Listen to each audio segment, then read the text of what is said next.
Good morning and welcome to Race Industry Now, the weekly webinar series from ePowerTrade, presented to you by ARP, Performance Plus Global Logistics, PIC, Ferrea Racing Components, and Fifth Third Bank Motorsports. I am Francisque Savignan, the founder and CEO of ePowerTrade, the racing industry, every minute, every day. This is episode 447. And we're going to be talking suspension with Hellwig Suspension Products. With me this morning are Judy King, the co-founder of ePowerTrade, and a wonderful host, three-time NASCAR crew chief champion, Mr. Jeff Hammond. Judy? Thank you, Francisque, and thank you, everybody, for joining us today. We are doing our first technical webinar on sway bars, so I'm excited to have Hellwig on, such a name brand, but I'm more excited for one of our presenters, Melanie White. She is the 2024 recipient of the Women Make Award, which is presented by the Manufacturing Institute. That's impressive to me. Jeff? It's very impressive. And again, you mentioned the fact that, Hellwig is a very well-known product, and, we can't say enough about it, including the fact that I'm versed into it a little bit because I've used it on my son. He's got a farm truck that needed a little bit more help, and guess who we went to get their product to be able to handle the heavy load. So good morning, everyone. How are you doing? Melanie and Mr. Hellwig, how are you guys doing today? Great. We're great. Doing well. Yeah, thank you. Thanks for having us this morning. We're excited to be here. Well, I understand that you folks have put together a video to help us better understand what Hellwig is all about. And if you don't mind, we're going to roll that piece of video, then we'll get into some questions and answers, and we'll have some fun here in the next hour. What does Made in America really mean? At Hellwig Products, it means a company family owned and operated for 4 generations. Rudy Hellwig patented his helper springs in 1941 and Hellwig Products in 1946. He made springs by hand in a blacksmith shop. On weekends, Rudy sold springs door to door, and his son Don helped install them. Helper springs increased the level load rating of vehicles for better control and stability. And sway bars improve safety by reducing vehicle body roll. Hellwig's philosophy has always been to take care of the customer, to build a quality product, and to adapt to the market and innovate. For 4 generations, Hellwig has carried on a family tradition. Work hard. Take pride in our work. Take care of our employees. Hellwig Products uses American steel, manufactures its products in America, provides jobs for American workers.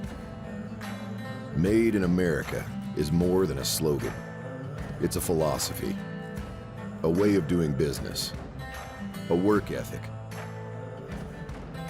a family tradition of innovation.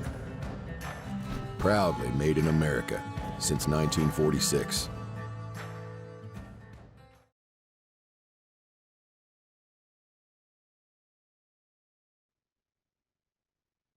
Well, that gives us a pretty good view, I think, of or I guess you might say the very beginning of Hellwig was all about. So I find it very fascinating that we're back to the transition almost between horse and buggy and automobile, and the fact that, your grandfather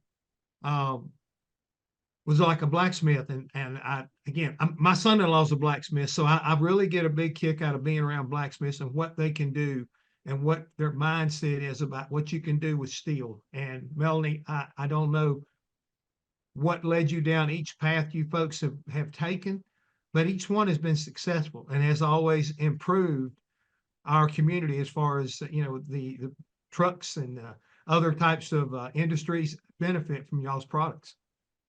Thank you. Yeah, thank you for that. So that's something that we take a lot of pride in, that our products solve a problem, right? That's out there. So, back in 1946, when my great-grandfather and grandfather started the company, they actually did this as like their part-time job. So they would manufacture at night, and then they would go sell on the weekends door to door, and to small shops. So they actually, it's really obvious if you need Hellwig. You mentioned it earlier, right? So if a vehicle is sagging, has a sagging rear end, my great grandfather would go knock on your door and say, hey, I can solve that problem. And my grandpa, who was a senior in high school, would lay on his back and install the product, all for $7. So our distribution model, our pricing, all of that is very different than what it was in 1946, but not our quality standards, not like our processes, right? And what we're here to talk about today, which is, we're talking about heat treating, and what that's a big differentiator for Hellwig is the heat treating process.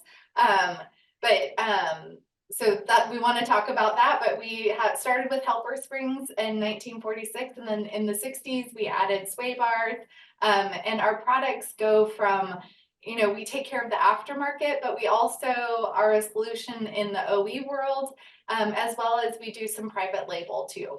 So you might be buying another brand, but Hellwig got to make it. So which is really fun in what we do. We love our customers. We love solving problems. We love just creating solutions out there. So from the video you saw, we're made in USA, and then we're also fourth generation. So I'm fourth generation, and I luckily still have my dad here, Mark Hellwig, and then our engineer Neil here with us as well. So feel pretty lucky that I get to participate in this family business. Well, before we move on to your father, I want to say once again, congratulations on your award. And that right there is quite an accomplishment. But I think right now, we're understanding maybe why you're so successful, because of the lineage in your company and the way you folks do your business. And Mr. Hellwig, I guess you're very proud of your daughter. And again, your products speak for themselves. And it's a pleasure to have you on today. And I am intrigued about how you go about doing what you folks do. I know the general principles of it. I know that I've seen the end result. But I guess the easiest thing is why. I mean, you get into something, it's almost like it's a niche brand deal, but 4 generations of doing this and being, I mean, you're the best in the business. Let's just look at it like that. You're the best in the business. Well, we've been fortunate, and I am proud. Yes, I am a very proud dad, but we've been fortunate through the generations to be kind of creators of unique products that and offer them to the market. It's an opportunity that we've found, little niches, and the ability to create those products within under our own roof, so to speak. And we've been able to do that with creativity in the product designs, also in the machinery that we have designed and created. It's quite unique to what we do. You don't go out to the local hardware store and find the parts that you can put together to make the parts that we make. So we have the opportunity to design our own equipment, our own production processes, and a lot of the components that go into our systems. And, when you say something like that, I think the thing that's interesting is, Neil, someone that's in your position, I'm sure that you find it's like an ongoing process, because somebody's always trying to one-up you. There's other companies out there that realize that, hey, that you guys have cornered a market here, and we want some of that market. So how do you defend against that? And what's the next thing around the corner as far as Hellwig is concerned? For sure. I mean, that's very difficult. You have a lot of competition in the market, but I do think the main topic, about heat treating is where we shine. A lot of our competition do things in a cold forming way, and that's perfect. We do that as well, but we can add that extra little process to our products, and to make us really be you know, we talk about niches, but we want to be really focusing on improving that niche's problem. And if their problem is low leveling, whether it's ride quality, sway reduction, we can do that fairly easily. And over years of experience, it makes my job easier to have, you know, the machinery available to do that, but then have a good basis on competition and figuring out what OEs are doing and helping them solve their problems as well. So Melanie, you know, where did you get started as far as, you know, the heat treating process? Because again, you know, blacksmithing is one thing, but when you get into heat treating, that's a totally different world. Yeah, so we started from the beginning. So we've always heat treated our products. And I don't go back that far. So I actually have someone that has a lot more history than I do. So I'm going to let Mark take that one. Well, Jeff, the products and the materials we use are of an alloy steel nature. So the steel in and of itself allows us to create certain properties in the steel through a heat treat process. So the heat treat process is a step-by-step process of heating the material, cooling it at a certain rate, then tempering it back to a certain temperature for a pre-prescribed amount of time, and then doing some inspection, finishing, and then packaging. So the heat treat process allows us to create a product. It makes a spring, if you will. It allows the product, in fact, this spring right in front of us, it allows this spring to deflect and come back to its original shape and retain what we call memory. So it has the ability to deflect at a certain rate, a progressed rate, and then come back to its original shape, and do that repetitively through literally millions of cycles. The same concept is in the sway bar world. It's essentially a spring in and of itself also. So it's a heat treated piece. When you deflect it, one arm deflects down, the other is maintained at a certain position. It retains its memory and comes back to its original shape, therefore improving handling and sway control. And that's all done. Those characteristics are enhanced through the heat treat process with the alloy steels we use. You know, you say all that and it makes it seem so simple, but enlighten us a little bit about the process of that learning curve. Because again, you know, you just didn't get up one morning and say, okay, we're going to heat treat this and we're going to do this, and it's going to be perfect. I mean, it's got to be a process there. Even today, how do you go through knowing how it's right or it's wrong? You know what I'm saying? And advancing that each and every day, because I'm sure the construction world primarily, they got to rely on what you folks come up with today so they can have it tomorrow type scenario.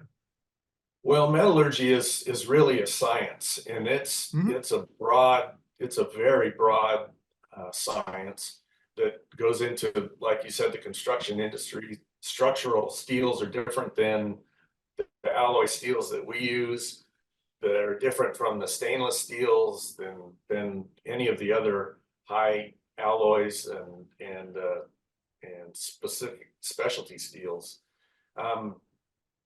As far as the uniqueness of what we do, the material is, and we have a lot of help. Believe me, we didn't reinvent the wheel here. We rely a lot on what has come before us, especially from the steel mills, who are highly technical metallurgists.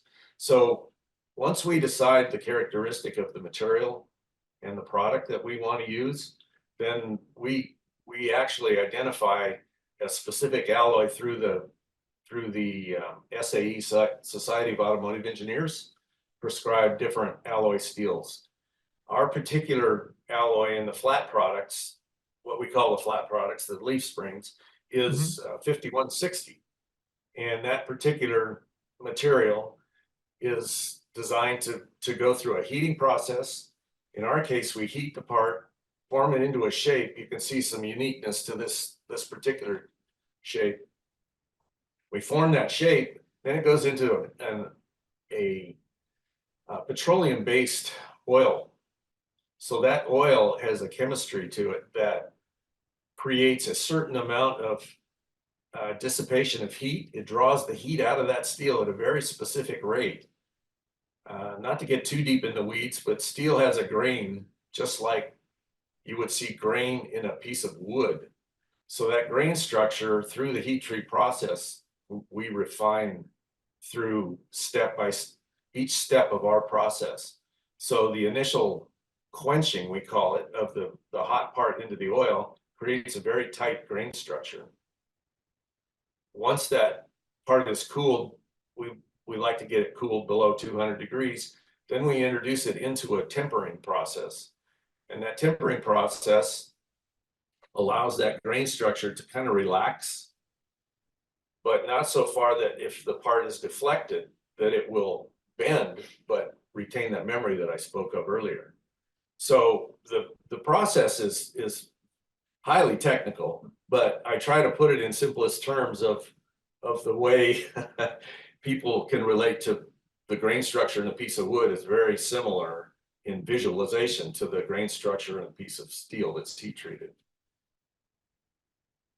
Well, for me, I can see everything that you're telling me and appreciate it, because there again, watching that stuff on TV about, making things, being that blacksmith type of individual that can take and make a sword and have it have grain, and you see the grain right there on television, which makes that visual of what you are describing come to my head.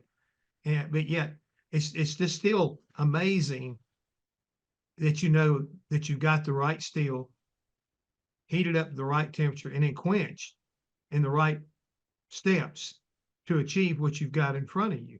And I think anybody that's ever owned anything as far as a vehicle or a wagon or something, and you see this especially in dump trucks and what I'm saying, I use that dump trucks as an illustration because they get so many tons put on them in one direction, and all of a sudden when they get to the load dump, it has memory and it rebounds back to its original shape and where it needs to be. And that's something that it fascinates me how you do that. And I'm sure that people are coming to you today and they're wanting, stuff done, and they want it smaller. They want to have the same, rebound and memory that, something that's maybe 2.5, 3 inches wide. We want it done 1.5 inches. I'm saying there's so much stuff it's not that we just take for granted. That's the thing and you folks, y'all deal with it on a daily basis. And it blows my mind. It really does. Well, it's kind of fun and it's challenging, and Neil gets to deal with that firsthand on the customer request basis. Yeah. But we do get to visit certain challenges that customers bring to us in terms of shapes and sizes and demands of the product that the end user will put on our product. So it is a challenge, but it's fun. We know the parameters of what we're capable of, and Right. we try to, if a customer comes to us with something maybe slightly out of our parameters, we try to work them back in based on our knowledge and how we know our product will help them. And usually we can come back to a product that works for them and fits our processes. It works pretty well. So Neil, let's talk about the customers that you folks have. I mean, what is your core customer? Who are they? I mean, what folks are coming to you on a daily basis and needing something? For sure. Well, on a private label side, we'll have many of like the popular brands that you see for a consumer product, whether that's a road vehicle or maybe a specialized vehicle. So we're very lucky to either offer our products for them or work with their own designs and figure out how we can fit within their manufacturing process. We have our own products as well under the Hellwig brand, the leaf, sway bars, and accessories. that allows us to be a bit more fluid in our own designs, designed for a specific reason, for a specific customer or even a specific trade. And then we have OEMs as well that, you know, they have their design pretty well laid out, and they just need someone to handle the main process. So we work with them, kind of like we mentioned before. We know where our capabilities are. We work with them to nail down, you know, how we can best meet in the middle, and then produce that product in a way that they can not really worry about it anymore. It's something that they can put onto their vehicle without any regard for whether it's correct or not, because we know it's correct. And So Jeff, I'll what- pop in here Okay. if you don't mind. So I'm No. just talking about projects that we have right now. So we have like a 3-wheel project that we're working on, making a sway bar for as big as a motorhome chassis. So, you know, our products go in a lot of different vehicles. And so Neil is, you know, gets to be challenged often with like, okay, I'm going to switch gears from this very small vehicle that needs this smaller sway bar to this massive chassis that needs, you know, so big of an end on the bar that we have to machine it versus our normal process, which is coining it. So, you know, there's just, he's not bored, I will say. No, yeah, I'm very lucky to I have a mix of tools within my belt here that we get to play with, whether that's heat treatment and hot forming bars and cold forming bars and heat treating them after the fact. But yeah, my day could go from working on a military application vehicle to consumer, you know, sports car to normal trucks, and it kind of just keeps the flow. So yeah, never bored, but it's definitely a different process for each customer. You know, I know this is a touchy subject, so I'm gonna put this kind of like for a jump ball for the response. You know, how much work do you do with our military? Because I know that, you know, stuff that they're, you know, that they need and want, and that's always ever changing. And so have y'all done much work with our military? Yeah. We have, matter of fact, over the years, we've never been a tier 1 supplier to the military, but generally tier 2 through OEM people who supply to the military. We've done work for the company who built the MRAP vehicles that were over in Afghanistan and Iraq.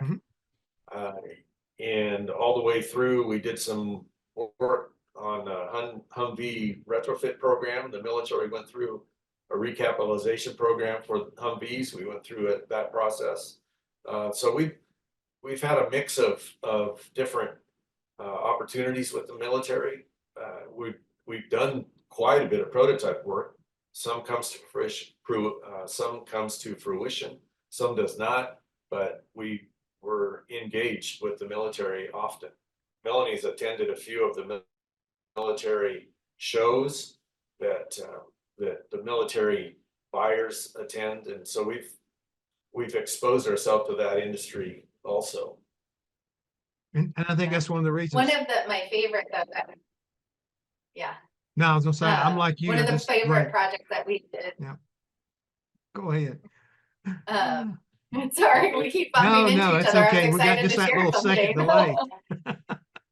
Yeah, but we did, we had, one of our projects was Border Patrol. And if you can imagine the amount of stress those vehicles are put under, we would have, be able to see like chassis, like they're completely pulled apart, right? From the body of the vehicle was pulled apart from the chassis, but our bar was like completely intact. So it's fun. I think those are really like the fun things when we get to see what our customers are doing with our product and how it's serving them. And so from Border Patrol to like, you know, a consumer who's taking their trailer and having a better towing experience. But the Border Patrol was just very dramatic. Oh, I'm sure. I'm sure. You know, and while we're on this, you know, this subject of who you've done work for, like the military and the different companies, what is maybe one of the most oddest companies that you've done work for that people maybe never would have dreamed of? I mean, you know. Well, there's been a few. We did a lot of work for the golf cart industry, believe it or not. When they thought they were going to start a retrofit program for returned golf carts, and they started lifting golf carts, Uh-huh. and they felt like they needed a sway control for a golf cart. Melanie mentioned a three-wheeled motorcycle. We've done some work for the three-wheeled motorcycle industry. I don't know, Neil. I came from a more consumer-based industry, so moving into like RV chassis has always been new to me. Right. Seeing the level of technology in some of their suspension has been fascinating, but going and looking at sway bars and then trying to work within the requirements that they have has been definitely a learning experience. Now, folks, you know, we're getting about halfway through or a little over halfway through this webinar. I haven't had anybody ask any questions. I know we got some folks on here that have wished you well. Michael Cole, Lou Spinelli up in Delaware. We got Keith Weinkauf at here in Waxhaw, North Carolina. Again, you know, Michael, he's from Houston, but, you know, they're all, you know, excited about you guys being on the ePartrates webinar. So if you got questions, don't be afraid to ask them, because that's what we're here for, because it gives you an opportunity to interact with these folks and pick their brain a little bit and be a part of it. So I just want to make sure I want to remind all them out there that we can do that. So Michael Cole's wanting to know, what about coil springs? What have you done with coil springs? You know, you do a great job with leaves and sway bars. Do you do much with coil springs? No, to be short, we felt like my dad used to always tell me, do what you do best, and the leaf springs and that type of product, the sway bars are what we've kept our focus on. There's an opportunity for coils, but our processes, our plant, everything that we've geared our operations around is the sway bars and the helper springs. We dabbled a little bit with some aftermarket coils just to see if there was maybe an opportunity to match up some of our sway bars with coil springs, but that didn't really seem to want to pan out. So we brought back our focus to sway bars and helper springs in the flat steel products. Also think the material in general and the process is overall the same, but the manufacturing process is very specialized into the coiling industry. Although they do relatively the same amount of process, it's a difficult industry to just jump right into. Totally understand. So what about torsion bars? I mean, you do such a great job with the sway bar. What about torsion bars? Yeah, torsion bars, I mean, are very similar to sway bars. They act in the same way. I think it's just the manufacturing process. Again, they're very reliant on usually a custom arm setup. They're very popular in racing, very popular in a lot of those series, but I think it's just a different industry than we're currently in. I know we've talked about wanting to go into it and looking at the tooling and what we need to do that. It's not forgotten for sure, but it's just haven't been on the I guess plan so far. I might add that there are people out there that do that very well, and it'd be a tough market to break into. So we, again, pulling back to what we do best. Yeah, I think that's the big thing is we never jump into something that we don't know we can, you know, somehow make it better, right? Like make a better product, make a better solution there. Okay, I got two questions here. One, you know, how many pieces of machinery does it take to make the products that you have? I mean, I know you're touching around it. It's like these pieces of equipment, they're not cheap, and I'm sure there's each one of them are more design specified. You got one machine does one thing, blah, blah, blah. How many different machines do you have to be able to get a finished product? Well, I could speak to that. We buy our products in bar form, so they're long pieces of steel, either flat or round bar, and we either saw cut them or shear them to a specified length. And then we go into a process of if parts need holes punched in them, or maybe in the case of the sway bars, some type of forging on the end where there's a end treatment. So the punching is all done cold, the shearing's done cold, the forging is obviously done hot. And then once we have a part that's basically ready to go into the furnace, so your furnace, first of all, your shears or saws are one stage of the equipment equation. Then we go into the furnaces, that's another stage. Then we go into the forming machines, which form the leaves or form the sway bars. Then we go into the tank, which contains the quench oil, which has a conveyance system in it, which moves the parts through that oil up into a tempering process. So then we go from the furnace to the tank to the heat treat furnace. We call it a draw furnace, but it's essentially a tempering furnace. Then beyond that, we go into a shot blasting process, which cleans the surface, preps it for our painting process. From there, we go into inspection. Sometimes we have to do some what we call cold setting, slight adjustments to the parts, which we have the opportunity to bring into spec with a cold forming process. Then into powder coating, which we do our own powder coating in-house, and then into packaging. So there's a fair amount of machinery in the plant that we need to move one piece of product through. Mark's being modest. There's a couple of machines that were custom built by his family alone here that are utilizing the process, and we'll make custom dies for almost every sway bar or every leaf, but some of those dies are run on custom machinery that is built by Mark himself. So I got a couple questions that brings me up to another question. Are all the sway bars made of the same material? The guy was referencing SAE approved or whatever, but at the same time, once you go through the stamping and the shaping and everything like that, is the quenching and is it the most important step in this process? I mean, is that the way you seal the deal? And how do you test it? I mean, the quenching is definitely a huge process.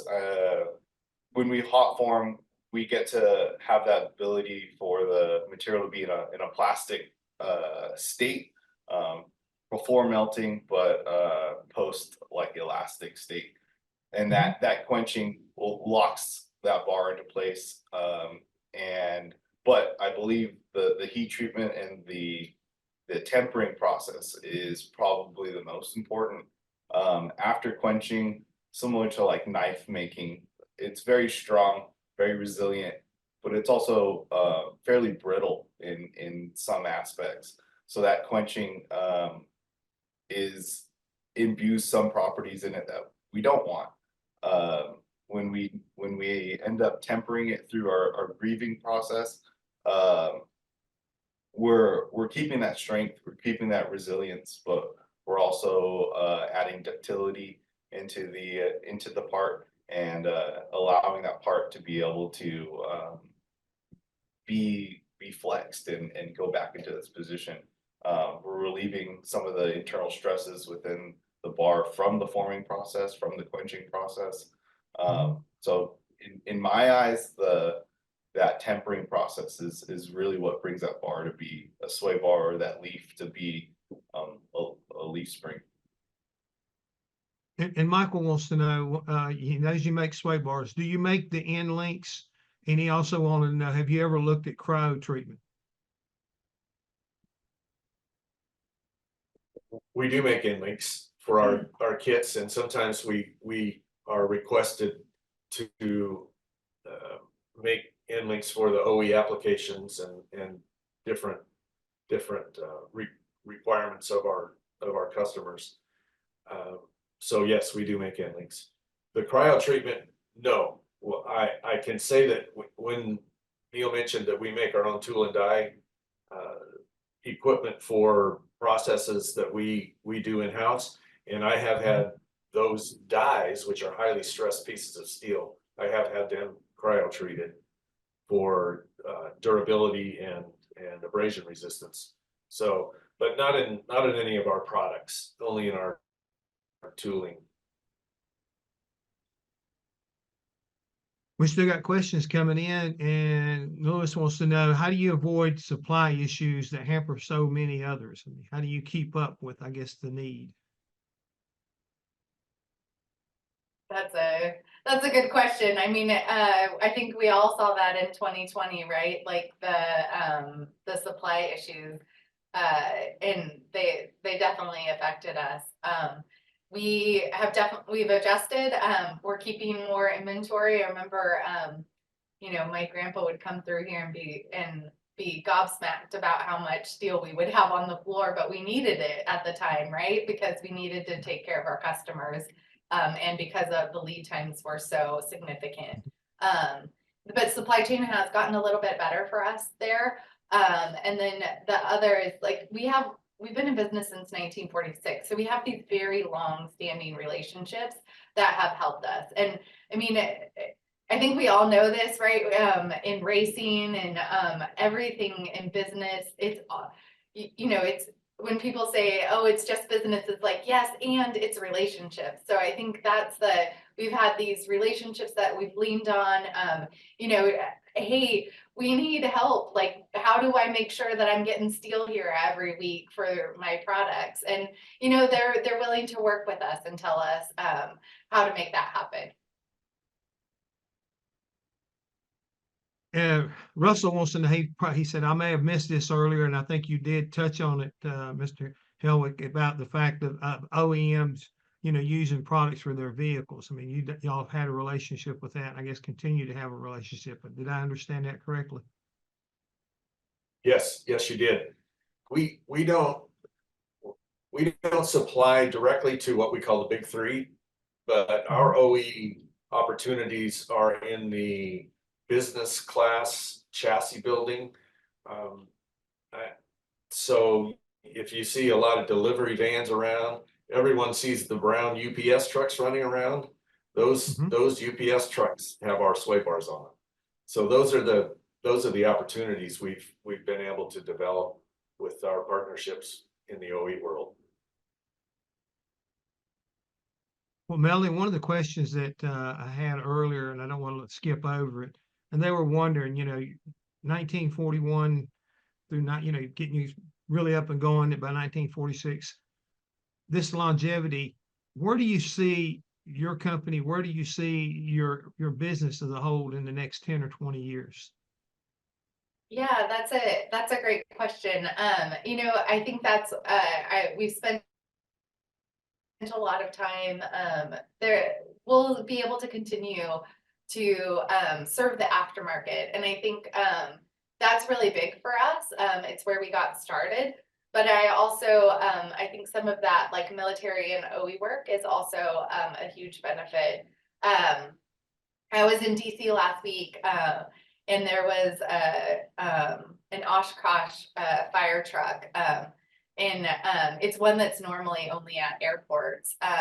And I knew it had our bars on it, right? So like, those are the things that like get me really excited, and those are the opportunities that we have, right?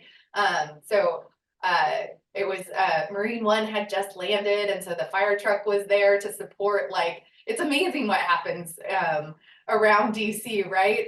But I think that's that's what we really love to do, is to support, like, as well as the aftermarket and going beautiful places, but also, you know, the safety aspect. So knowing that our products go on those vehicles that can help them be safer, in those experiences too, is where I see some opportunity for us in the future. Michael Cole would like to ask, have you ever looked at other materials other than metal? And also, do you guys think it's possible to do 3D print springs and sway bars? So I defer to you on that question. I mean, the 3D printing industry is extremely fast paced. I mean, they're doing some things that are amazing. 10 years ago we would never have thought. And yes, they're printing metals. I know, like Inconel is a huge 3D printing base. I don't know how that would be with 3D printing a sway bar. I think the way it would set up, a bunch of other processes would need to be in place before that bar would be ready. But in the 3D printing industry, I mean, it's very, it's already in use for a majority of products, whether that's test fitting or whether that's defining what a piece looks like or narrowing it down before we get to a process of doing it metal. I mean, that's, I think the best quality about 3D printing is the time. For us, since we build the majority of our components in-house, we have the ability to, make them in metal and play around with those designs very quickly. And I think when we talk about supply chain, that's one of the things that helps us is, we're not reliant on a lot of outside processes or vendors. We can tool around and play with designs as we see fit under our own roof. And so, yeah, 3D printing's great. I don't see how it could be used for sway bars at the moment, but I'm sure someone will figure out something. I might add to that, Jeff. I was going to add to that, Jeff. The industry uses some what's called fiberglass reinforced plastics in leaf spring designs and applications. We did look at that real quickly for some of our helper spring designs, but it just didn't seem to fit for some the variations that we see our products going into. We needed more flexibility in our ability to design the goods, and FRPs just didn't seem to work for us very well. Okay, real quick, I say we're getting up against it here, but do you folks have like a test ground, a proving ground there at your location to try some of the products out? We don't. Well, we do, but it's like on the open road around here. There's a couple back roads that I'm sure people around here are like, that's Hellwig. Yeah. There's a couple turns that I like that would definitely I'm sure I get some points. You took the body roll out of it, or you didn't take the body roll out of it? Yeah, exactly. Yeah. And they had done so actually the R&D team had done like some test runs, and then I wanted to feel how it felt, and I went and did it, and I think there was a CHP like hanging out over there, so they were expecting us back. So I had to be careful. Well, folks, it's been a pleasure to get a chance to talk to you and to get an opportunity to get up close and understand the process that everybody in the United States is enjoying, and that's Hellwig products. So great day today, and thank you for the time. Francis? Thank you. Thank you. Well, thank you very much, Melanie, Mark, and Neil. Great sessions today. This webinar has been recorded. It will be posted later on the ePortrait platform, distributed through our social media channel and newsletters. We pushed Hellwig suspension product on the homepage of ePortrait. So for more information and updates, please visit www.eportrait.com. Next week, we will be talking hydrogen engines with Arlington Performance, Arlington Engines. Thank you very much once again, and goodbye. Awesome. Thank you. Goodbye. You. ePart Trade is a digital platform that we've created basically to make life easier in the business community of auto racing. ePart Trade, there is no e-commerce. It's literally a connection just like at a trade show. So now, any time of the year, a buyer could reach out to a supplier. When you see a product that you're interested in, all you need to do is click on request more information, and then from there it is forwarded directly to the buyer or to the supplier. ePart Trade really eliminates having to travel, closing down your shop. Now you have a place to showcase globally your racing product and technology. Land speed record holder George Poteet's Speed Demon rocketed 481 miles per hour at the Bonneville Salt Flats. You don't go that fast without ARP fasteners. There is no way that we could go the speed that we've gone, the number of times we've gone, with a lesser quality bolt than ARP supplies to us. And we absolutely wouldn't be where we were today if it weren't for ARP. When failure is not an option, it's ARP-bolts.com. We're Performance Plus Global Logistics. Our team of dedicated performance industry and logistics experts get valuable cars and components to the track on time in top condition. We provide expedited logistics solutions for the performance industry using direct routes instead of deferred options, and communicate all necessary information to the appropriate resources to meet regulations and ensure a smooth transit and secure delivery, both domestically and internationally. And we exceed customer expectations by providing best-in-class service with an efficient and cost-effective system in place. Contact us today to book your next shipment. You work as hard as your truck, and you have no time for downtime. That's why more truck owners trust Blue Def, America's #1 diesel exhaust fluid brand. Each batch is guaranteed pure, so you can avoid costly repairs caused by inferior DEF. Demand America's best for your truck. Blue Def and Blue Def Platinum. Put trust in your truck.